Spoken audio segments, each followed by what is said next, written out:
Greetings, YouTube. I consider myself to be a student of history. Not all history, mind you, but I've got a pretty good idea about where things fit along the timeline from, the rough beginning of life on Earth unto the present, and with a concentration in the existence of the human species, with an even further concentration on white people. So yeah, I'm a white person. What can I say? I tended to study a lot more European uh, history than anything else. I'm trying to broaden that as I get older, but it's what I know at this point. Um,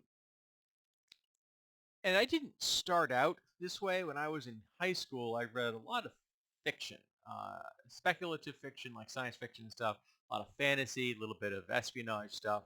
As I got older, I began to incorporate nonfiction into my rotation, inspired by the fiction I was reading, like fantasy stuff. Kind of got me interested in history, and science fiction kind of got me interested in science, and some of the writings from both of them got me interested in philosophy, and it began to, over time, to switch until I skewed further and further towards nonfiction until one day I realized, excuse me, I realized I don't read fiction anymore, and I stopped reading novels and I gave them all away.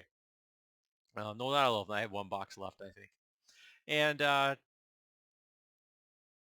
I've continued to do that since from that time until now. I'm 59 now, so roughly for the last, I don't know, close to 20 years. Well, actually, almost 30 at this point, I guess. I've been reading nothing but nonfiction when it came to prose. I do read gaming rule books just for entertainment, and once in a while I read comic books, which I admit is fiction, but it's not quite the same as reading a novel. Um, and one of the things I discovered as I began to pursue history and began to look at actual history, real world history that can be confirmed with, has been confirmed with research and with data and all that stuff, is that real history makes you uncomfortable. Because real history is going to show you things, warts and all. And I got to tell you, as a cisgender, white, straight man, we don't end up looking really all that good. And there's a reason for it, because we've been screwing over women and the world at large for a really long time, and writing history books that make us look like the heroes instead of the villains. So if you are reading history and you are a straight white cis dude and you aren't made uncomfortable by it, you're not reading history. You're reading propaganda. You're reading stuff from like the perspective of, Ben Shapiro and Jordan Peterson and folks like that who are selling you a worldview um, that's frigging evil. It's nothing but propaganda. It's propaganda of based on history. If they're talking about, you know, the men should be men kind of thing, which feeds right into the patriarchy. Um, if they're talking about, biological determinism when it comes to, you know, our gender roles, then yeah, they're basing that on history. It's bad history, but it's a history that we have has been used for a long time to justify bigotry against women, against gay people, and against trans people.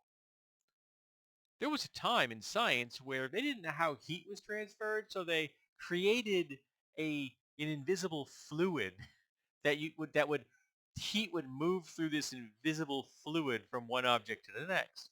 And of course, we got rid of that theory when we realized it was BS and it could be explained with radiation, heat being just another wavelength of radiation. Um, I know I was really kind of intrigued when I first discovered that fire essentially just really rapid oxidation. And I thought, wow, that's really cool. Which again just pushed me further down the science trails. But if you're a straight white cis dude and you're reading history and you aren't being made uncomfortable when you discover how many people we have screwed over, how many people we have dominated for millennia, how many people we have eradicated in the pursuit of our control, you're not reading history. You're reading propaganda. Now, I know you're going to say, well, you personally don't have much control over the world. I said, I don't. But I benefit from patriarchy. I benefit from the control that men who have far more social status than I do have placed upon the world. And I benefit it because I'm a straight white cis dude. Even though I have not done anything actively to further it in the last, 10 years of my life, I did when I was younger. I didn't realize I was performing that. I didn't realize I was contributing to the action of the patriarchy, because that's what it is. It's a form of social control. And if you cease performing it, then it disappears. So when people say dismantling patriarchy, they're really talking about convincing everyone, specifically the men that are perpetuating the patriarchy upon the world, to stop performing the actions that perpetuate it. And there is a plethora of history in the world that will show you its existence and will show you the damage that we have done as straight white cis dudes. Now I'm going to be claimed, people are going to claim I'm a race traitor because I said this. People are going to make derogatory comments about my masculinity because I say this. They'll make derogatory comments about my sexuality or my gender performance or what have you. I expect this. It's the internet, YouTube.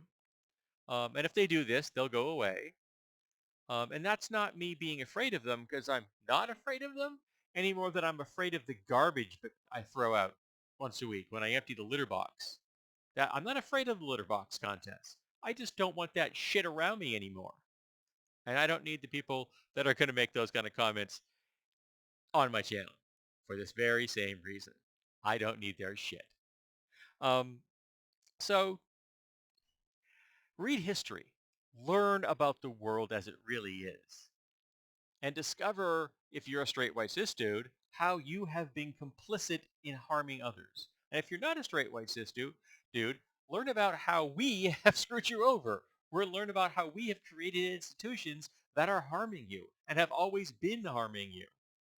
Now, I know that it's weird for a straight white cis dude to say this to you, because a lot of folks that aren't in my category already know this. But a lot of guys in my category don't. And they're far more likely to listen to me than to any of the marginalized people on the planet that are under the current control of the patriarchy. And I'd like to point out that the men who are willing to listen and the men who are pissed at me right now are also being adversely affected by the patriarchy, because it's forcing you to act in ways counter to your well-being. It's telling you to engage in performative masculinity rather than just being a happy human, where masculine and feminine is seen as a spectrum, where masculine and feminine is seen as something that belongs to all of us, and where you don't have to perform it. You can just be your sincere, authentic self. So that's what dismantling the patriarchy means to me. Everybody being our authentic selves and nobody trying to impose control upon the other. It isn't all that complex, really. But yeah, go read history. And if it doesn't make you uncomfortable, it's propaganda.